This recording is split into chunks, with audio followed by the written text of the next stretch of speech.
Hello বন্ধুরা, লোকে বলে ঈশ্বরের আপন দেশ কেরালা, তাই কেরালা ভগবান যত্ন করে সাজিয়েছেন। যদিও আসল ব্যাপার হলো যে এই রাজ্যটির মানুষ খুব সচেতন, সে কারণে নিজের যেটুকু আছে তাই যত্ন করে রেখেছে তারা। আর এই সচেতনতার জন্য পর্যটকদের আকর্ষণীয় করে তুলেছে এই কেরালা রাজ্য। কেরালার যাবতীয় সৌন্দর্যে একটি ছোট্ট পাহাড়ি গ্রাম রয়েছে, যা সুন্দরী নারীদের গ্রাম নামে পরিচিত। তো বন্ধুরা, সেই গ্রাম সম্পর্কে জানার জন্য ভিডিওটি প্রথম থেকে শেষ পর্যন্ত দেখার অনুরোধ রইল। তার আগে আপনি যদি আমাদের চ্যানেলে নতুন হয়ে থাকেন তাহলে চ্যানেলটি সাবস্ক্রাইব করে পাশে থাকা বেল আইকনটি বাজিয়ে দেবেন। আর আপনি যদি সাবস্ক্রাইব করে রাখেন তাহলে অসংখ্য ধন্যবাদ।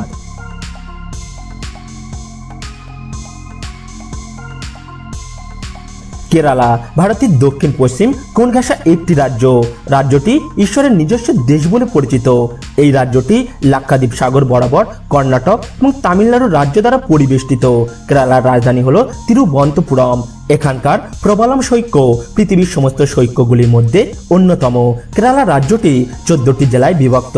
ভারতের অন্যান্য অংশ থেকে কেরালা অনেক দিক থেকে আলাদা। কেরালার আধুনিক দিনের সংস্কৃতি বিভিন্ন সময়ের বিশ্বের বিভিন্ন জায়গা থেকে আসা। রাজ্যে বসতি স্থাপন করার ক্ষেত্রে বিভিন্ন সংস্কৃতি ও রাজবংশের দ্বারা প্রভাবিত। কেরালার মোট আয়তন 38,863 বর্গ কিলোমিটার। 2011 সাল অনুযায়ী এই রাজ্যের মোট জনসংখ্যা ছিল 3,82,87,677 জন। কেরালা পশ্চিমঘাট ও লাক্ষাদ্বীপ সাগরের মধ্যবর্তী এলাকায় অবস্থিত। রাজ্যটির মোট উপকূলীয় অবস্থান হল প্রায় 590 কিলোমিটার।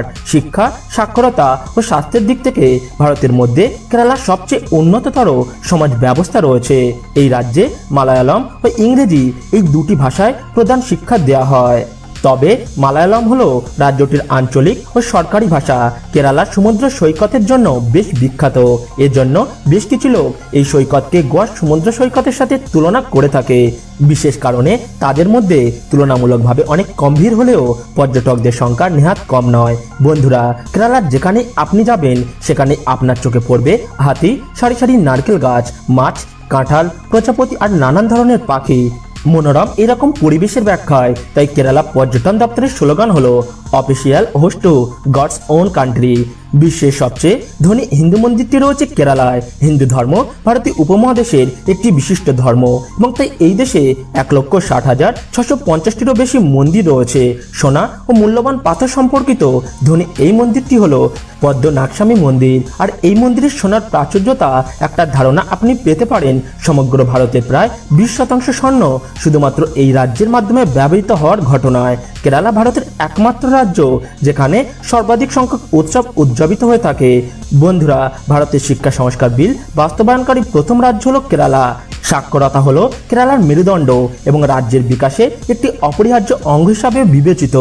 যেখানে সমগ্র ভারতের সাক্ষরতার হার 74%, সেখানে কেরালার সাক্ষরতার হার 93.91%। যে কারণে ভারতের সবচেয়ে বেশি শিক্ষিত রাজ্যের মর্যাদা লাভ করেছে কেরালা। এই পৃথিবীতে যেমন নানা পথ আর নানা মত আছে, ঠিক তেমনই একটি পুরানো নিয়ম আছে ভারতের কেরালার আদিবাসী মধুবান নামক মানুষের মাঝে। সেই সমাজে কিছু নিয়ম আছে, যেমন বিয়ে করার জন্য বউ খুঁজতে হয় জঙ্গলে গিয়ে। কিন্তু সেসব পুরানো নিয়ম নীতি এখন আর প্রচলিত নেই। মধুবান সমাজের মানুষেরা বিয়ের নিয়ম 1 সপ্তাহ ধরে পালন করত এবং উপভোগ করত সারা গ্রাম। মধুবানরা সম্ভবত তামিলনাড়ুর মন্দির সংলগ্ন এলাকা থেকে মাদুরাই হয়ে কেরালা এসে পৌঁছেছিলেন। তাদের নিয়মনীতি অনুসারে এইভাবে যেদিন হবু কনেকে খুঁজে পেত বর, সেই দিন জঙ্গলের মধ্যে তাদের বিয়ে দেওয়া হতো। রাজ্যের জনসংখ্যা বৃদ্ধির হার হলো 4.19%। কেরালার পুরুষ ও মহিলার অনুপাত খুবই চিত্ত আকর্ষণীয়। এখানে প্রতি 1000 জন পুরুষের অনুপাতে মহিলাদের সংখ্যা 1084 জন। রাজ্যের মোট জনসংখ্যার 1.10% দেশীয় উপজাতিদের নিয়ে গঠিত। কেরলের দৃশ্যময় সুনাম প্রাচীনকাল থেকেই শোনা যায়। কেরল রান্নাবান্নার রকমারি মশলার জন্য বিখ্যাত।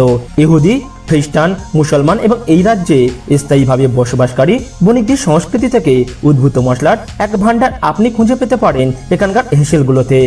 এশিয়ার প্রথম প্রজাপতি পার্ক আছে কেরালার থেনমালাতে। এই পার্কে 125 ধরনের প্রজাপতির সংগ্রহ রয়েছে। পৃথিবীতে সবথেকে বড় স্নেক বোট রেস আয়োজন করা হয় কেরালাতে। এই প্রতিযোগিতায় একটি নৌকায় প্রায় 100 জন থাকে, যারা গান গাইতে গাইতে ছন্দে ছন্দে নিজের নৌকা এগিয়ে নিয়ে যায়। চমৎকার তবে শিল্পের কঠিন একটি রূপ হলো কেরালার কথাকলি নৃত্য। সাধারণত পুরুষেরা নানা ধরনের মুখোশ আর মুখে বিভিন্ন ধরনের রং মেখে এই নাচ পরিবেশন করে থাকে, যা মুগ্ধ করে বিশ্ববাসীকে। তো বন্ধুরা, আজকের পর্বটি এই পর্যন্ত।